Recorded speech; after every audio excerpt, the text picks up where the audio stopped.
to have two recruiting classes like we had. I think our first class, if you evaluate it, was very average. Our last two, I think, have been very good. This one remains to be seen, obviously, but last year. Mike, today just kind of an uneventful day as far as drama, not worrying about surprises and stuff, or no? No, it was a mess.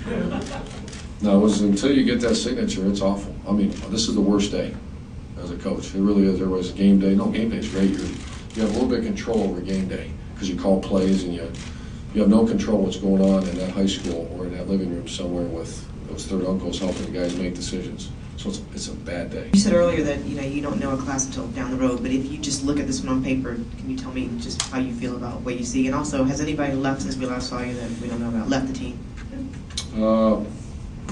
When I look at this class, the defensive line is decimated by just losing good players, and we signed 4 defensive ends, and a lot of times you can't sign 4 because they X each other out. If you're a great defensive end, why go play with another great defensive end? We have 4 guys we love: Carlos Dunlap, Duke Lemons, Justin Trudeau, and Jay Howard. Those are all 4 guys that Greg Madison kind of pinpointed and got, and they maybe not get the Chris Rainey attention and Johnny Brantley and that kind of stuff, or Deontay, but you can't fund. Obviously, we won a national championship because our 2 defensive ends played their tails off in that game. So what I like about this class, I think it's great balance. I think once again, our goal is to have every young guy qualify. We're 26 for 26 last year. There's a couple guys that have a lot of work to do in the classroom, but we're going to assist and monitor very closely like our assistant coaches do. Coach, a lot's been made of the whole guy switching commitments. It happens every year.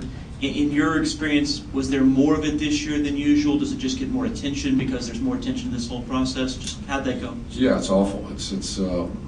But you can't, how do you defend it? All of a sudden, teams are changing style of defenses, coaches are changing, or Florida wins a national championship, or we sign another guy and this guy decides to go somewhere else. So I think it's always been there. Herman, would you talk about the 9 kids that are already in school, how they're adjusting, and what kind of impact that's going to have on future recruiting classes? Is this going to be something that you're going to be looking to do more of in the future?